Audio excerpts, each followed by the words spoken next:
পিছু হটতে নারাজ তরুণরা। ক্ষমতার দম্ভ সত্ত্বেও কেন ভয় পাচ্ছেন নরেন্দ্র মোদী? বাহ্যিকভাবে নিজের প্রশাসনিক ক্ষমতা ও নিয়ন্ত্রণের যে পরাক্রমশালী দৃশ্য তিনি তুলে ধরেছেন, তার আড়ালে এক গভীর মনস্তাত্ত্বিক অস্বস্তি ও ভীতি স্পষ্ট হয়ে উঠছে।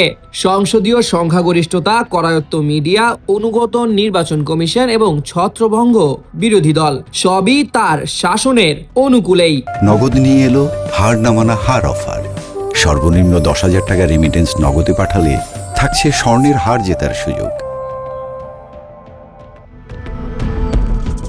তা সত্ত্বেও দিল্লির রাজপথে ভিড় করা হাজার হাজার জেনজি তরুণের আপোষহীন গর্জন আজ নরেন্দ্র মোদীর শক্তিশালী দুর্গে তীব্র কাঁপন ধরিয়ে দিয়েছে।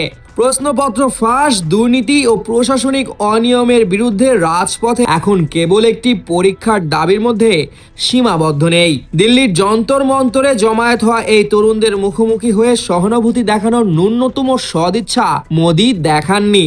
উল্টো টিয়ার গ্যাস, লাঠিচার্জ এবং আধা সামরিক বাহিনী নামিয়ে তাদের দমনের পুরনো পথ বেছে নিয়েছে প্রশাসন। অনশনরত সোনাম ওয়াংচুককে বলপূর্বক সরিয়ে দেওয়া কিংবা আন্দোলনকারীদের উপর শারীরিক হামলা প্রমাণ করে অহিংস এই তরুণ আন্দোলনকে সরকার কতটা ভয় পাচ্ছে। বাংলাদেশের সাবেক প্রধানমন্ত্রী শেখ হাসিনার মতোই শুরুতে আন্দোলনকারীদের দাবিকে তোয়াক্কা না করে বল প্রয়োগের মাধ্যমে বিক্ষোভ স্তব্ধ করার একই ভুল রাজনৈতিক পথে হাঁটছেন মোদী। অতীতে সিএএ বা কৃষক আন্দোলনের সময় যে দমন পীড়নের কৌশল কাজ করেছিল, তরুণদের এই স্বতঃস্ফূর্ত বিদ্রোহের মুখে তা অকার্যকর হয়ে পড়েছে। প্রথাগত ধর্মীয় বিভাজন কিংবা বিদেশি ষড়যন্ত্রের ধুয়ো তুলে আর রক্ষা পাওয়া যাচ্ছে না।